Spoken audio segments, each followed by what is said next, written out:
But if you want globalism to die here too, you must be willing to unapologetically fight against everything and everyone that stands for it. Fight for your freedoms. Fight for your rights.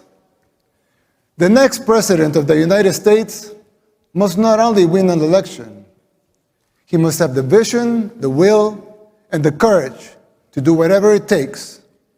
And above all, he must be able to identify the underlying forces that will conspire against him. These dark forces are already taking over your country. You may not see it yet, but it's already happening. You don't see it as clearly because people are designed to see linear changes, not exponential ones. We don't always recognize how fast a problem can multiply and spiral out of control. The problem is much like the metaphor of the boiling frog. Once the water boils, it's already too late. People fail to see these things. It's our nature. Just like the frog, people become complacent and they don't realize how bad things are getting until it's too late. The people of El Salvador have woken up, and so can you. The global elites, they hate our success, and they fear yours. The people's free will to choose their leaders is something they despise, because they cannot control that. You have experienced this firsthand here in the United States. The global elites control the mainstream media, they finance campaigns, district attorneys, to mention a few. They abuse their powers. They persecute political opponents. In El Salvador, we don't weaponize our judicial system to persecute our political opponents.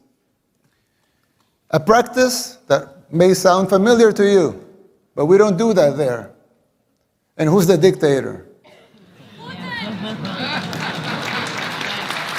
The global elites in the media, they work in conjunction, they run some stories and publish them, same pictures to reinforce their agendas. You're no strangers to that here in the United States. We deal with that in El Salvador too. That is the free press that they talk about? Please. Unelected bureaucrats are trying to instate public policy. Who elected them? They don't have a democratic mandate.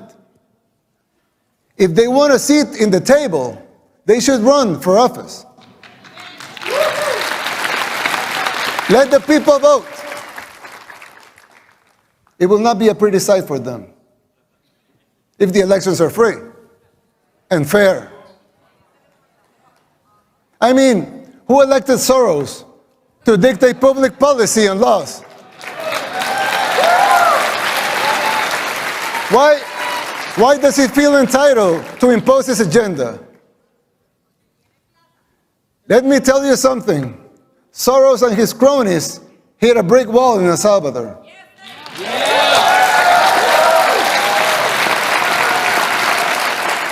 Thank God, and all the glory be to him, Salvadorans are now immune to his influence.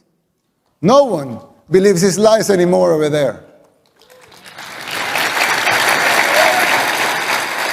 If the police was created to bring law and order, let them bring law and order. If the judicial system was created to bring justice, let them bring justice. Let them protect their purpose at all costs. Same goes with the press. Let them be free. A democracy needs a free press.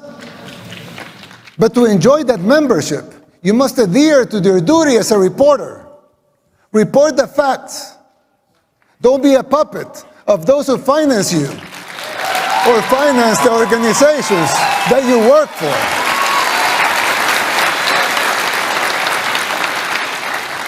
Your freedom of speech will always be protected. We believe in free speech. Everyone here believes in free speech. Your free speech will always be protected. But don't call yourself a journalist if you're just an activist.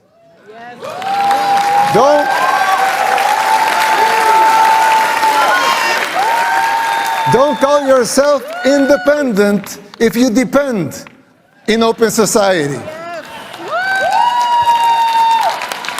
Soros NGO the government is funded by money printing, paper backed with paper, a bubble that will inevitably burst. The situation is even worse than it seems, because if most Americans and the rest of the world were to become aware of this farce, confidence in your currency would be lost, the dollar would fall, and the Western civilization with it. If the next president of the United States doesn't make the necessary policies and structural changes, sooner or later that bubble will burst. There's still time. You don't have to make the same mistakes we did in the 60s and the 70s. You can still jump before the water boils. Winning the election isn't enough to solve these problems. They will not simply go away as a consequence of an electoral result.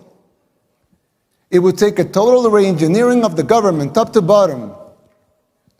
It will entail making difficult decisions, like the ones we made in El Salvador since 2019, and they're already paying off. It will be hard. The system will push back, but you have the right to determine your own fate.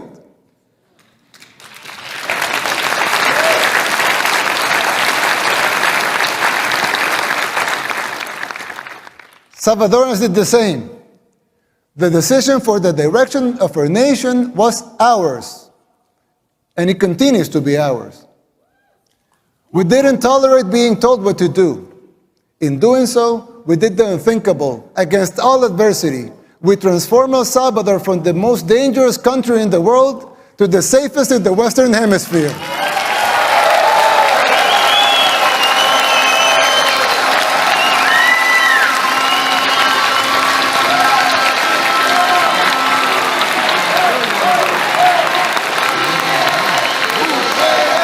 Thank you.